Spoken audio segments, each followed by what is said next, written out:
Bonjour à tous, nous sommes le 13 décembre en France à l'heure où j'enregistre et nous allons étudier le classement de 21h UTC de ce Vendée Globe 2020. Petite note générale d'abord pour commencer, la flotte est entièrement dans l'océan Indien, ce qui est assez peu courant en fait. L'année dernière, si l'on compare, il y avait moins de bateaux en compétition à ce niveau, à ce stade, et si le premier était juste avant de passer le Cap Lewin, de sortir de l'océan Indien, les derniers étaient encore à contourner l'anticyclone de Sainte-Hélène. Donc nous avons un groupe assez compact en fait par rapport à d'autres historiquement. Une des raisons étant que la météo, le système météo vu par les premiers n'a pas été extrêmement favorable à un avancement très rapide. Euh, mais nous allons vous regarder qu'est-ce qui se passe en ce moment, parce que si les leaders ne sont pas aussi rapides qu'on pourrait le croire vu la technologie dont ils ont aujourd'hui, qui dépend vraiment de la météo qui n'a pas été favorable, les écarts sont extrêmement serrés, ce qui favorise un intérêt qui augmente l'intérêt. Donc, depuis les dernières 24 heures, les écarts se sont encore resserrés, en tout cas pour le trio de tête. Le trio de tête, maintenant, le numéro 2 n'est plus qu'à 65 000, il était à 100 000 hier, tout juste en dessous de 5 000, 100 000, et puis il était à 250 000 il y a 3 jours. Et puis Maître Coq se maintient extrêmement proche, il a peut-être même légèrement rattrapé Linked Out, il se situe à moins de 15 000 du leader, pardon, du numéro 2. L'effet de passage à niveau a vraiment tassé ces trois-là, sachant qu'en plus, si on regarde la VMG sur le classement de 21h UTC, le leader fait une VMG de 13 nœuds 4, c'est-à-dire que rapporté à la route directe, la vitesse de ce bateau-là est de 13 nœuds 4, pendant que Linked fait une route plus directe, fait une VMG de 16 nœuds 1, et Maître Coq, troisième, rattrape les deux et fait une VMG de 17,2. Donc je m'attends à ce que lorsque vous vous levez le matin en France, demain matin, vous aurez un écart extrêmement faible, peut-être même que Maître Coq sera passé devant Linked. En tout cas, ça va être encore plus serré que ce qu'on voit maintenant. Ensuite, un petit peu plus loin, on voit que nous avons les trois foilers de tête ont quand même mis un bon écart avec les trois premiers groupes le groupe de non-foilers que nous avons ici, trois bateaux extrêmement serrés. 6000 ici, même moins de 6000, et puis un tout petit peu plus d'écart maintenant avec Omnia, mais qui est assez loin de la route optimale, et qui est à environ 30 000, 25 000. Puis Bureau Vallée 2, lui, dans son option sud, perdu un petit peu de temps, mais se retrouve extrêmement proche de Omnia. On le voit, ils sont à moins de 0,3 000 à rapporter à la route principale. Petite note générale, la navigatrice Isabelle Yoshke navigue extrêmement bien depuis qu'elle est vraiment rentrée dans les mers du Sud. Elle a toujours rattrapé les leaders. Elle a maintenant 8e, elle était derrière Sea Explorer, et elle a non seulement le skipper de Sea Explorer a eu quelques soucis, mais de grand voile. Malgré tout, elle s'est aussi rapprochée du 7e. Donc elle va plus vite que ce groupe-ci qu'elle pourchasse. À surveiller, elle est encore dans le coup clairement par rapport à ce groupe de la 4e place, je pense. Si les leaders sont les trois, le groupe de trio de tête est vraiment très proche, plus proche qu'il ne l'a été depuis 15 jours à peu près, ils ont un certain décalage nord-sud en fait, et on va regarder aujourd'hui, est-ce que les écarts vont avoir tendance à se resserrer, et surtout, est-ce que les conditions météo vont être favorables à des changements de classement, c'est-à-dire des conditions avec beaucoup de variabilité, c'est des conditions plus difficiles, ou prendre une sieste au mauvais moment peut vous faire perdre 15 000, et vous retrouvez donc perdre une place, et tant mieux pour l'autre. Donc c'est ça qui va nous intéresser là maintenant. J'ai préparé le routage de Apivia en tête, de Linked Out en position 2 et de Maître Coq en troisième position. On voit bien que ces deux-là sont plus proches par rapport au leader.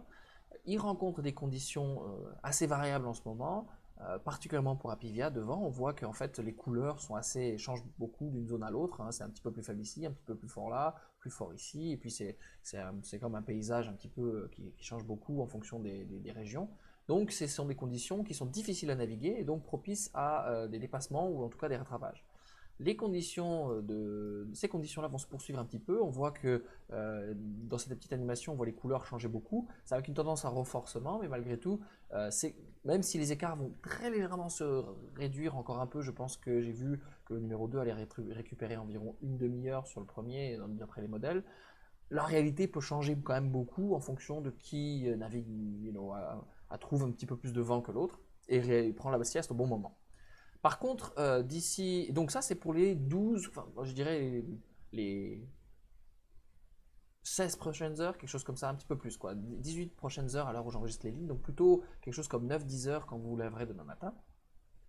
Ensuite, on voit la dépression que nous avions vue il y a quelques jours, hier, qui envoie des vents forts mais qui passera devant, va apporter un flux assez constant pour tout le monde et on s'attend à ce que dans cette zone-là, ici, qui est le jour dans 24 heures maintenant, ils vont se retrouver dans un bon flux et a priori les positions gagnées ou perdues vont avoir tendance à se maintenir parce que les conditions sont attendues à être plus stables. Hein, il suffit d'avoir un peu la toile du temps, de pousser à fond. Je pense que les leaders sur le groupe va accélérer beaucoup et parce que il s'agit de ne pas perdre de place par rapport à un autre qui serait très proche.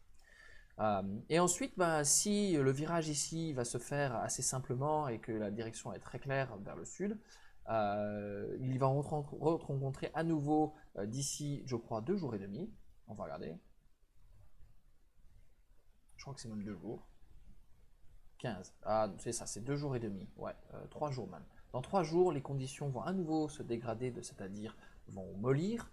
Ça va plutôt favoriser ceux qui sont devant, contrairement à ce qui s'est passé jusqu'à présent. Dans ce scénario-là, vu que la dépression part vers l'est et plus vite que les bateaux, ceux qui sont en arrière vont perdre plus vite le vent, vont se perdre en premier le vent et donc ralentir et les écarts à nouveau augmenter. C'est pour ça que dans cette zone, maintenant en fait, dans la journée du 13 décembre en France, les premières heures, la première moitié de la journée va être extrêmement importante pour les navigateurs pour récupérer au maximum de place dans une zone difficile de naviguer, parce qu'ensuite c'est drag race à fond, et enfin les derniers seront pénalisés par rapport aux premiers. Donc, il s'agit de gagner des places avant ce moment-là.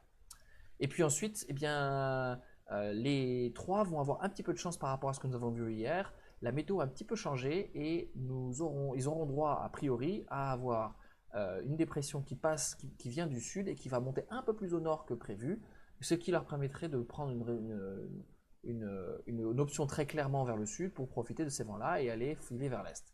Et dans ces cas-là, ça va peut-être jouer un petit peu en fonction de la météo, vu que la bande, comme on peut voir, de zones où il y a du vent par rapport à la zone d'exclusion est quand même assez étroite. Mais a priori, il n'y a plus d'option nord qui est vraiment intéressante, vu qu'il y aura plus de vent dans le sud. Donc ça, c'est ce qui va se passer pour les leaders. Dernier point d'intérêt aujourd'hui pour moi que je vais couvrir, c'est est-ce que le leader du groupe de poursuiveurs qui est donc en position, qui se battent pour une position 4 et dont les écarts sont très faibles, est-ce qu'ils vont avoir tendance à avoir un météo favorable qui va leur permettre de rattraper un petit peu ce groupe de 3 ou est-ce que a priori les écarts vont plutôt augmenter?